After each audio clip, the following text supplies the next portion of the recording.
مطلب یہ تھا کہ ہم تیرے بدن کو زمانہ گزرنے کے باوجود باقی رکھیں گے تاکہ تو لوگوں کے لیے عبرت کا سبب بنا رہے۔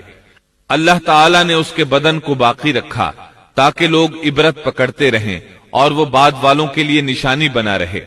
یہ اللہ تعالیٰ کی طرف سے اعلان ہے، لیکن لوگوں کی اکثریت اللہ تعالیٰ کی آیات سے غافل ہے۔ فرعون کی لاش آج بھی اہرام مصر یعنی مصر کے عجائب گھر میں موجود ہے۔ حدیث میں آتا ہے سیدنا جبریل علیہ السلام نے نبی کریم صلی اللہ علیہ وسلم سے عرض کیا، اے اللہ کے رسول صلی اللہ علیہ وسلم، جس وقت فرعون غرق ہوتے ہوئے ایمان کا اظہار کر رہا تھا تو میں اس وقت اس کے منہ میں کیچڑ ڈال رہا تھا کہ کہیں وہ لا الہ الا اللہ نہ کہہ دے اور اللہ اس پر رحم فرما دے، لیکن اس کے منہ سے شہادت توحید کی بات نہ نکلی اور بوقت مرگ اللہ تعالیٰ نے اس کی توبہ قبول نہ کی۔ بنی اسرائیل اس کے ظلم سے نجات پا کر سمندر پار چلے گئے۔ ابھی تھوڑی ہی دور گئے ہوں گے کہ ان کا گزر ایک ایسی قوم کے پاس سے ہوا جو اپنے بتوں کی پوجا کر رہی تھی۔ سمندر پار آنے کے فوراً بعد انہوں نے یہ مناظر دیکھے، گویا فلسطین پہنچنے سے پہلے ہی انہوں نے میدان سینا میں لوگوں کو بتوں کے آگے جھکا دیکھ لیا۔ اللہ تعالیٰ سورۃ الاعراف آیات 138 تا 140 میں فرماتے ہیں، وَجَاوَزْنَا بِبَنِي إِسْرَائِيلَ الْبَحْرَ فَأَتَوْا عَلَى قَوْمٍ يَعْكُفُونَ عَلَى أَصْنَامٍ لَهُمْ قَالُوا يَا مُوسَى اجْعَل لَّنَا إِلَٰهًا كَمَا لَهُمْ آلِهَةٌ قَالَ إِنَّكُمْ قَوْمٌ تَجْهَلُونَ إِنَّ هَٰؤُلَاءِ مُتَبَّرٌ مَّا هُمْ فِيهِ وَبَاطِلٌ مَّا كَانُوا يَعْمَلُونَ قَالَ أَغَيْرَ اللَّهِ أَبْغِيكُمْ إِلَٰهًا وَهُوَ فَضَّلَكُمْ عَلَى الْعَالَمِينَ۔ اور ہم نے بنی اسرائیل کو دریا سے پار اتار دیا، پس ان لوگوں کا ایک قوم پر گزر ہوا جو اپنے چند بتوں کی عبادت میں لگے ہوئے تھے۔ کہنے لگے، اے موسیٰ، ہمارے لیے بھی ایک ایسا ہی معبود مقرر کر دیجئے جیسے ان کے یہ معبود ہیں۔ آپ نے فرمایا، واقعی تم لوگوں میں بڑی جہالت ہے، یہ لوگ جس کام میں لگے ہوئے ہیں یہ تباہ کیا جائے گا اور ان کا یہ کام محض بے بنیاد ہے۔ فرمایا، کیا اللہ تعالیٰ کے سوا کسی اور کو تمہارے لیے معبود تلاش کروں، حالانکہ اس نے تمہیں تمام جہان والوں پر فوقیت دی ہے۔ قرآن کی آیات اس پر دلالت کرتی ہیں کہ سمندر پار سے آتے ہی وہ فوراً ایک قوم کے پاس آئے اور موسیٰ علیہ السلام سے مطالبہ کرنے لگے۔ غور فرمائیں کس طرح کفر کے مرتکب ہو رہے ہیں۔ فرعون اور اس کی قوم سے نجات پا لینے کے بعد اللہ رب العزت کی طرف سے موسیٰ علیہ السلام پر احکامات نازل ہوئے۔ پہلا حکم یہ ملا کہ اپنی قوم کے ہمراہ کوہ طور پر پھر تشریف لے چلیں۔ اللہ تعالیٰ نے آپ کو وعدہ دیا کہ وہاں ہم آپ کو تورات عطا کریں گے تاکہ آپ کے لیے اور آپ کی قوم کے لیے شریعت مقرر ہو جائے۔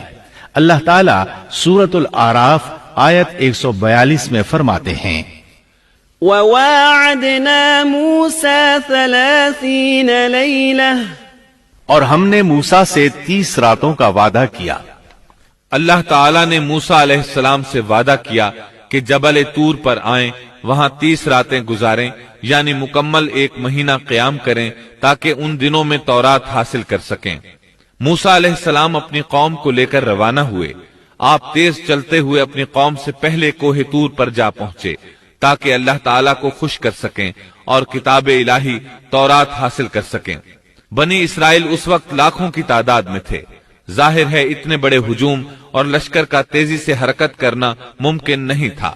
اس پر اللہ تعالیٰ نے فرمایا، وَمَا أَعْجَلَكَ عَن قَوْمِكَ يَا مُوسَىٰ قَالَ هُمْ أُولَاءِ عَلَىٰ أَثَرِي وَعَجِلْتُ إِلَيْكَ رَبِّ لِتَرْضَىٰ۔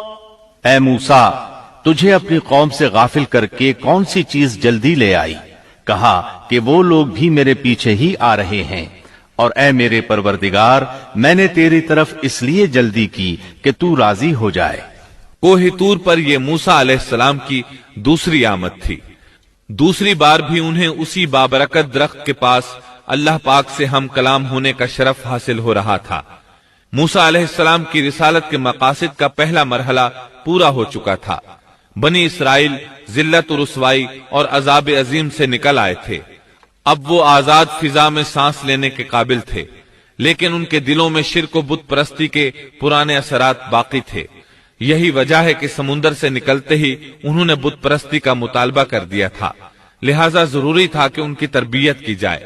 پھر تربیت کے لیے بھی کسی مفصل قانون اور ضابطے کا ہونا بہت ضروری تھا کہ اس پر عمل پیرا ہو کر آنے والے وقت کے لیے تیار ہو سکیں۔ تو اللہ تعالیٰ نے عظیم رسول موسیٰ علیہ السلام کے ساتھ یہی وعدہ کیا تھا کہ وہ طور پہاڑ پر آ کر اللہ کی نگرانی میں براہ راست احکام الہی کو حاصل کرنے کی کما حقہ تیاری کر سکیں۔ پہلے مدت 30 دن مقرر ہوئی تھی اور پھر 40 دن ہو گئی، جیسا کہ سورۃ الاعراف آیت 142 میں اللہ تعالیٰ فرماتے ہیں، وَوَاعَدْنَا مُوسَى 30 لَيْلَةً وَأَتْمَمْنَاهَا ب10 فَتَمَّ مِيقَاتُ رَبِّهِ 40 لَيْلَةً۔ اور ہم نے موسیٰ سے 30 راتوں کا وعدہ کیا اور مزید 10 راتوں سے ان 30 راتوں کو پورا کیا، سو ان کے رب کی مقررہ مدت 40 راتیں ہو گئیں۔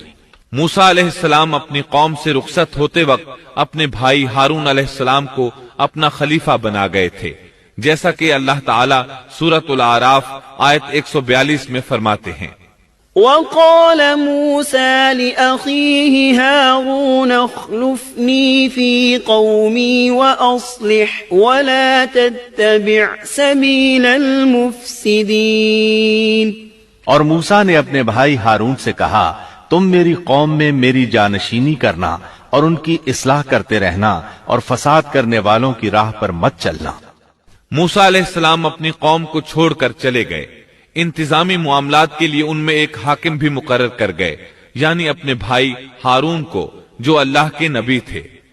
ان 40 ایام میں موسیٰ علیہ السلام اپنے پروردگار سے براہ راست کلام کرتے رہے، یعنی درمیان میں وحی کا واسطہ بھی نہیں تھا۔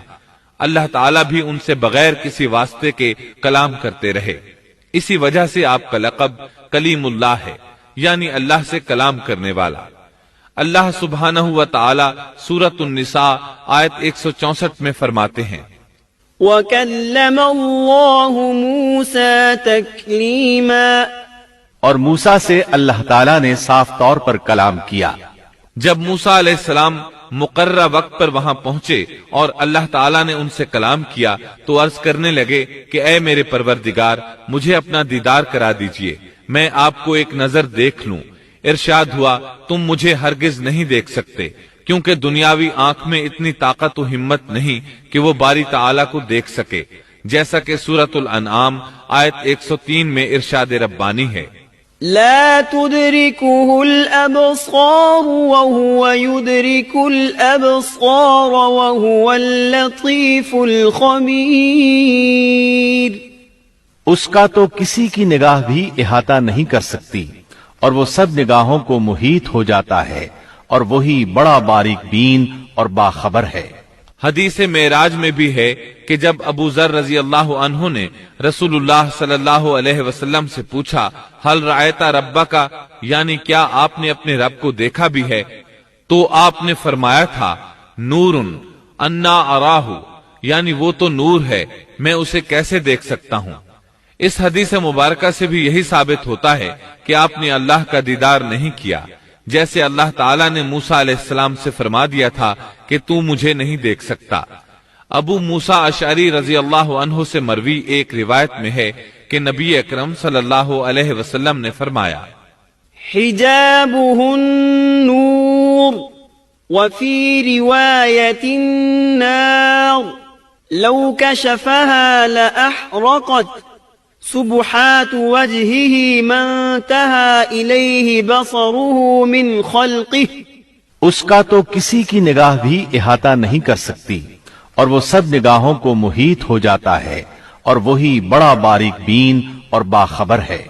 مطلب یہ کہ اللہ سبحانہ و تعالی کا نور اور جلوہ برداشت کرنے کے لیے بہت طاقت کی ضرورت ہے، اور ہم اس سے محروم ہیں۔ کسی میں یہ طاقت نہیں کہ اس نور کو دیکھ سکے۔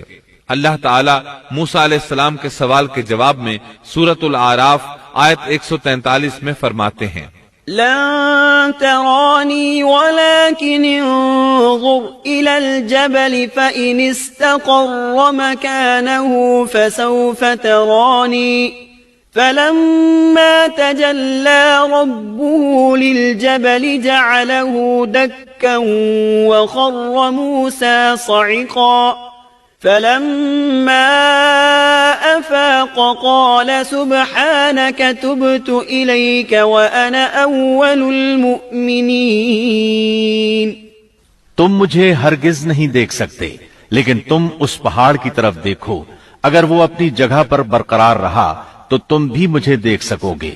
پھر جب ان کے رب نے اس پر تجلی فرمائی تو اسے ریزہ ریزہ کر دیا، اور موسیٰ بے ہوش ہو کر گر پڑے۔ پھر جب ہوش میں آئے تو عرض کیا، بے شک آپ کی ذات پاک ہے، میں تیرے حضور توبہ کرتا ہوں، اور میں سب سے پہلا ایمان لانے والا ہوں۔ سیدنا عبداللہ بن عباس رضی اللہ عنہما بیان کرتے ہیں کہ اللہ تعالیٰ نے صرف اور صرف ہاتھ کی سب سے چھوٹی انگلی کے پورے کے برابر اپنا نور ظاہر فرمایا تھا۔ جس پہاڑ پر اللہ تعالیٰ نے تجلی فرمائی تھی وہ طور پہاڑ کے علاوہ کوئی اور پہاڑ تھا۔ وہ کس قدر عجیب اور ہولناک منظر ہوگا کہ اس دنیا کا ایک عظیم اور مضبوط پہاڑ باری تعالیٰ کے نور کی ایک ہلکی سی جھلک برداشت نہ کر سکا اور ریزہ ریزہ ہو گیا اور بھری ریت بن گیا۔ موسیٰ علیہ السلام یہ منظر دیکھ رہے تھے۔ بہت حیرت انگیز اور عجیب منظر تھا۔ مضبوط پہاڑ حرکت میں آیا اور ریزہ ریزہ ہو گیا، چنانچہ آپ ہوش و حواس قائم نہ رکھ سکے اور بے ہوش ہو گئے۔